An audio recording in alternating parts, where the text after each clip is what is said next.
Hello, friend. I would like to take you on an adventure. An adventure into concept art and design.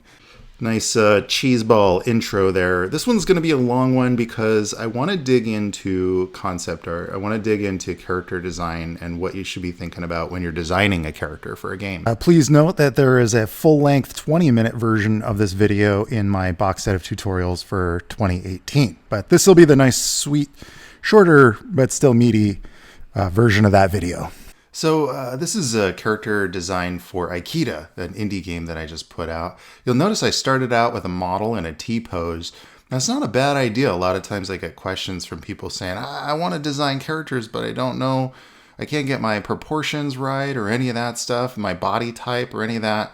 So just cheat a little bit. Make it easy on yourself. Trace out a photo of proportions of a character, and then once you've got your proportions that you want and your pose down, just throw that out and get into the nitty gritty of the design itself. Character designs are usually done better when they're in this T-pose, this straight-on pose. And I'm using Sketchbook Pro here because it's got the symmetry tool. Now, Photoshop also has a symmetry tool, but this is a highly effective way to design characters really quickly. I would say that this character design, I maybe spent a total of about 10 hours on this whole sheet full of designs. I actually have multiple characters that came out of this.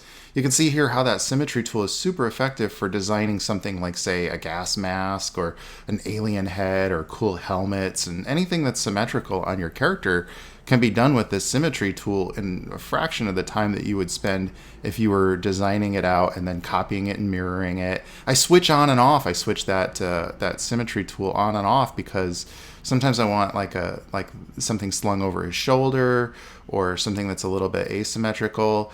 But you can tell how I wanted to just keep trying a lot of different things. And sometimes I just settled for like a silhouette, and then I decided to fill it in later. And sometimes it completely changed. I just white out a whole thing.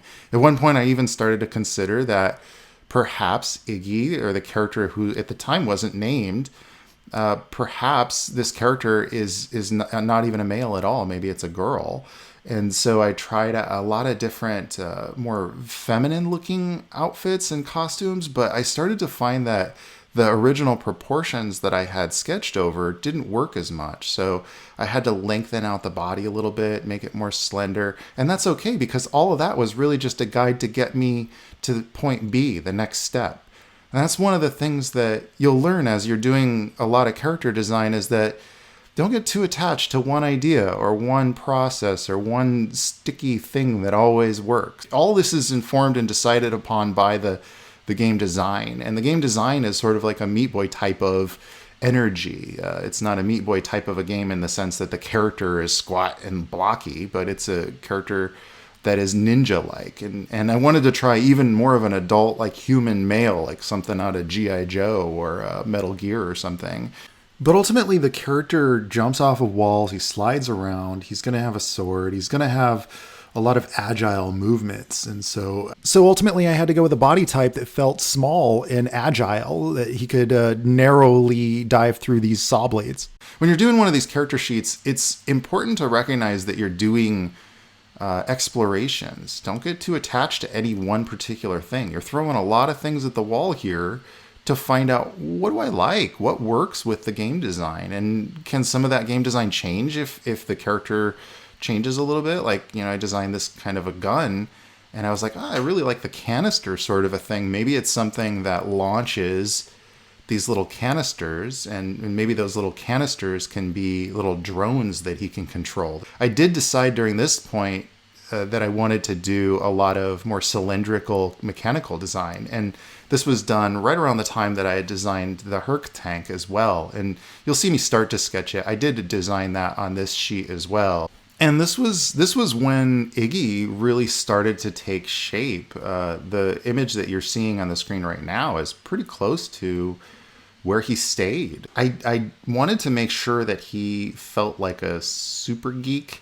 He's not just a young military dude. He's more of like a techno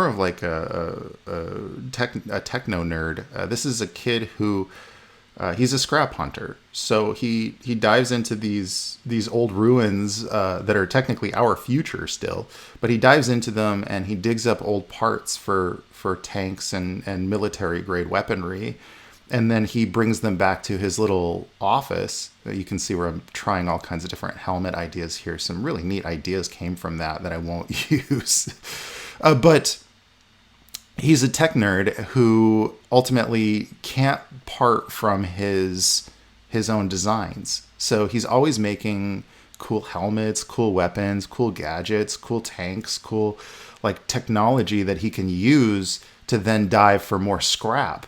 But he's got bills to pay. He's got rent to pay. So he's going to have to still go out and sell some of those designs. And it's going to break his heart every time he sells his creation. So sometimes Iggy, he kind of it gets to him. So he goes out and he tries to steal his inventions back from these people who stole them from him. If you're creating your own characters and writing your own stories, I feel like it's integral that you relate to the character. You empathize with what his motivation is and what drives that particular character.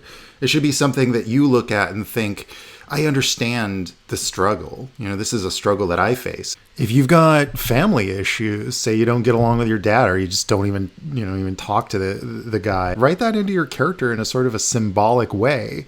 And you'll find that you'll never run out of things to say. You'll never run out of storylines, and it actually can give you an opportunity to think creatively about it. And here's the cool thing: the whole point of a story is about a character's growth and development and change. So if you make it a personal thing, then you're always personally growing and developing and changing too.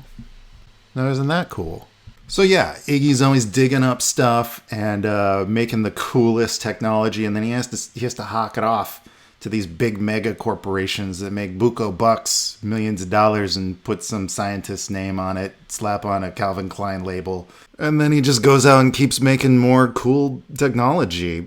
Now, a lot of that doesn't inform the designs of things, but it does a little bit to some extent, because we need to think about things like, the glasses, for instance. I kind of wanted an identifying, like, kind of nerdy, super nerdy looking glasses kind of a thing.